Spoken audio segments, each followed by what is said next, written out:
Smá vorkveðja af Tröllaskaganum, 4. apríl. Ég nýkomin heim frá Kanada eftir gott þyrluskíðasíson þar og hér tekur sko ekki verra við. Tröllaskaginn með meiri snjó heldur en í mörg ár. Það líka eins og í gamla daga. Hérna með ítölskum félögum mínum. Smá fjallaskíðatúr. Leiðin á hestinn sem var ekki hvernig snú við. Langaði bara að sýna ykkur hvernig Tröllaskaginn í dag, 4. apríl. Það ekkert að segja að það vanti snjó allavega. Alveg stórkostlegt.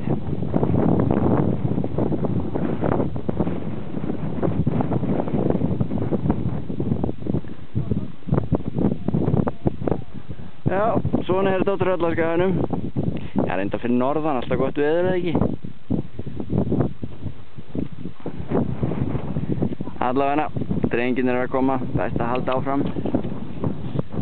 Ég óska ykkur öllum gleðilegra páska og sjáumst á skíðunum von bráðar.